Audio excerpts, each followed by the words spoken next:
What is happening, guys? Call of Duty Black Ops Kid here, coming at you with a Cyberpunk 2077 gameplay reveal. We're going to be talking about a little bit of the in-depth stuff, and Cyberpunk 2077 might have missed.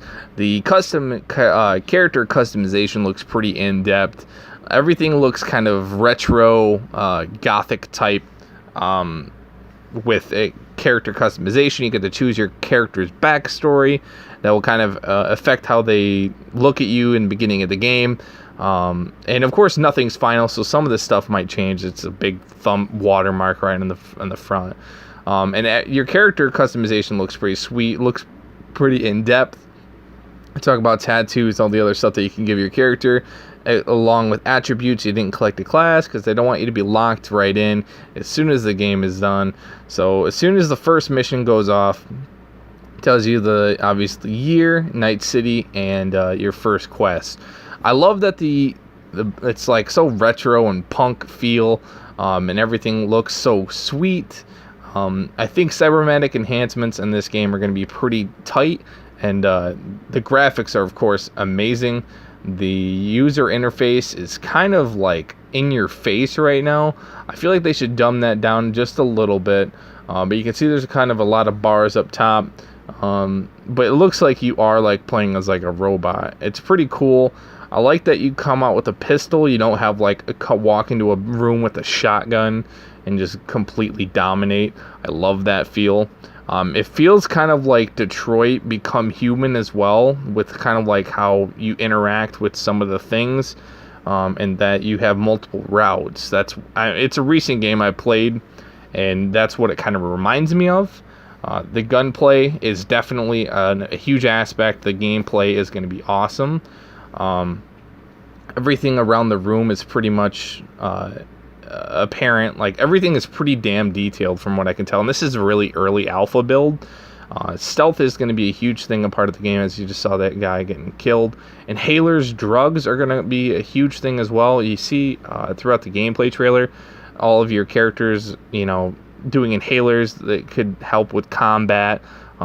Inhaling drugs give you better damage resistance, something like that. You can see like the character like running and sliding. Movement is going to be a huge part of this game, which is great. I'm really excited to see more of that stuff. You could peek around corners, kind of like Call of Duty in this aspect, because Call of Duty Ghosts, I should say. You can see he hits up the inhaler again, gives him some drugs, and he just pops this guy out. It helps them too when you can see behind walls. You can see more of that stuff later in the gameplay trailer. But the combat is so fluid, and everything about it is just absolutely stunning. You can see that he was also like right there shooting through walls. Movement is a lot of the things that are going to be helping you in Cyberpunk. Hacking, engineering. There's a lot of skills that you're going to need to make sure that you can continuously go right through this game. I feel like it's not going to... there's going to be multiple playthroughs, or you can just expend on one character, but so far this game looks amazing. I'm really excited to see more about like where you can go as a character, the different paths you can take to bring about different endings, stuff like that. So right now that was like pretty much the first part of this gameplay trailer.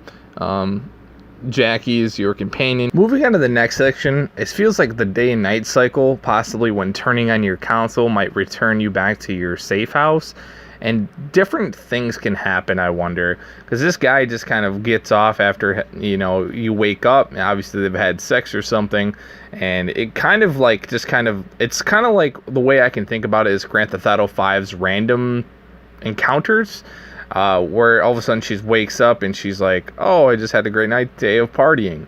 Like, I wonder if that's going to be a continuous occurrence in this game, as I hope it is, because it would add more flair, and they want the game to be more random and encounters. They said that when a little bit later in the trailer you can see that.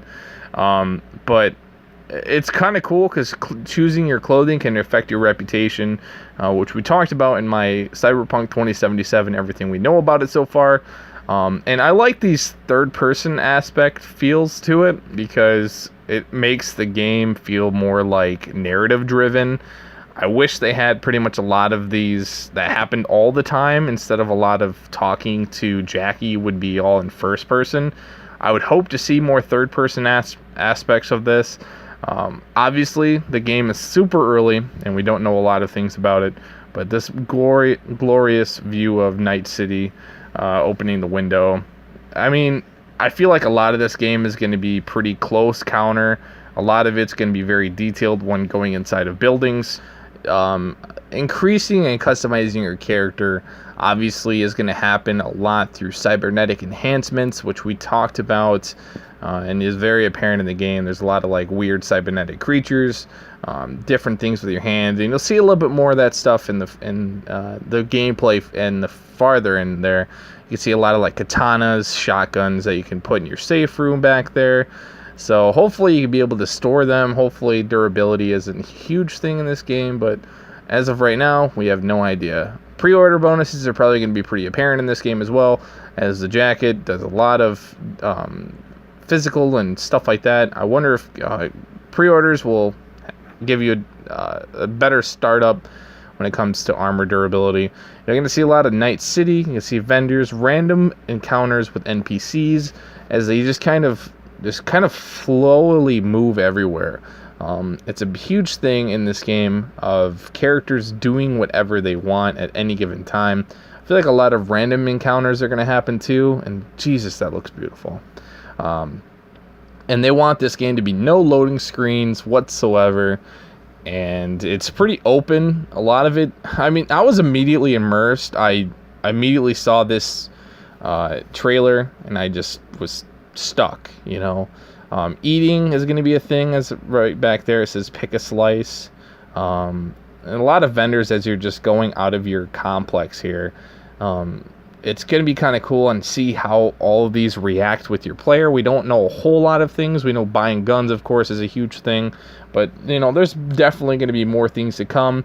A lot of just random things just kind of going around you just to see it visually. Here we get a little bit of the shot of all the citizens in Night City, and just imagining all of how this works is going to be pretty intense.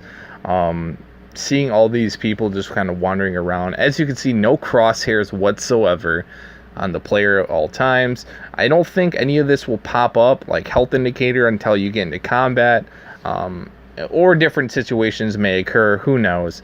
But as you can see, it's pretty fluid. The only thing that shows up is in the top right hand corner, shows you your missions, and that could be totally dismayed later on in the game, but who knows for that run.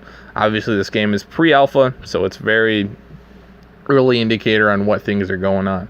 So right here you're getting your second quest, and it's a very diverse one.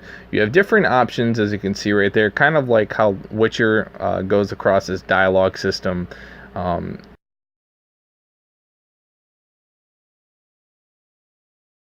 Being different things, kind of how that way, how one's a good choice, one's a bad choice. Mainly just going up and down would be this case scenario instead of going Witcher style. So this one, you're going to be going into this person's car. You can see a little bit of the different cybernetic enhancement this guy has. He's a big baller, basically.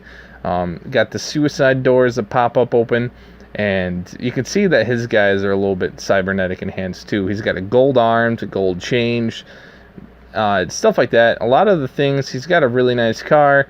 He looks like, I don't know, kind of like a famous rapper, I guess, but it's kind of cool to see the different cybernetic enhancements, and it's a big thing, a part of the game, cybernetic enhancements, which we'll talk to in the little next part up here. It's going to be a big part of the game as well. Right here we had a guy standing by Jackie's car. We're going to be seeing a little bit of how the driving works in this game. It's kind of like a futuristic DeLorean kind of. And that guy, I feel like when the game is fully released, you're going to have a lot of things to say. A lot of random encounters could go bad in a sort of way. So, of course, it's not like that right now, but who knows? It could definitely change in the future. So, a lot of things on your window. You get, how fast you're going, shifts, stuff like that. A lot of things just kind of thrown in your face. Thankfully, CD Projekt Red integrated that you can have third person when driving, which you'll see that a little bit further here. And I like the first-person driving aspect. A lot of it seems pretty fluid. And then another random encounter right here. It might not be random encountered, but it's definitely probably scripted. But obviously driving is going to be pretty cool. It seems pretty like fluid. So like all this is happening all in real time. So it's kind of cool to see your guy shooting and you run over this guy's body and the car goes up and down. I think that's sweet. I hope that stays in the full game. And then blowing out people's tires obviously is going to make them crash. Which I thought that part was just amazing. And then you get to see the third person mode here. This whole sequence where I'm going to kind of cut down up here, because this part up here, you call the military agent, which you can of course divert different quests, make them more passive or go in guns blazing. There's multiple ways to affect a quest. I feel like right now that the game is just going to end all of the same way when in terms of how it ends, because I feel like no matter how you went into this quest up here going guns blazing or siding with the military people, it's just going to end the same way. But this one has a little bit less action, I guess. As you can see, the city looks very awesome, very fluid. The place reminds me of Grand Theft Auto because it is set in California. So it reminds me of all this. You're talking with Jackie about going up and seeing the military people. And as you can see up here, you both are a little worried about what's going on. So up here in a little bit, you're going to see if it's whether the risk or the payoff. They're definitely high grade and they have a lot of good weapons. Possibly it's worth going in trying to kill these people, but who knows if it's even possible. You're just starting the game, so going in guns blazing trying to kill these guys might not work out in your favor. You can zoom in on these vehicles and check out, how much health they have, what kind they are. That might help you either ducking out or going in. As you can see up here, it actually shows you up here in a second whether you want to go in or go out. And you decide to go in because you want to go in and try and turn over and help your gang out, get the best money, and do your quest. So up here, we're going to shorten it down. You basically get sidetracked. They think that you have information on this other person, which definitely you don't. They basically chip into you, make sure that you're telling the truth, and everything almost goes awry. You have a couple options to either take their gun and try and defend yourself, but at that point, they're way higher level than you, and you don't know if you're going to be able to kill them. Probably, honestly, I would have tried to take the gun. I probably would have died. It would have reset, and I would have just taken the passive way. So I understand that completely where they're coming from. So that's pretty much all I want to talk about in Cyberpunk 2077. There's a lot of other things like having hidden blades that like cut people's heads off, talking about different skills and stuff like that. But that's pretty much it for the gameplay. I don't want to go into too much depth because there's already so much that we could talk about. And for the next video, that's what I want to do, is talk a little bit more about the progression, the perk system, engineering, how the story really affects and unfolds. And there was no official release date for Cyberpunk 2077 already, but it's in pre-alpha, and there's a lot of amazing stuff. They're just fine-tuning and tweaking things. It's possible that we could be shooting for a 2020 release because it's already pretty well developed right now, and we can see that it's definitely paid off. 48 minutes of non-stop amazing action, and I'm ready to see more when the days to come. Thank you guys so much for watching. Make sure you subscribe for more great content just like this every single day. Make sure you like the video because it really shows me a great support. Comment if you guys are excited for Cyberpunk 2077. And I'll see you guys in the next one. Peace out.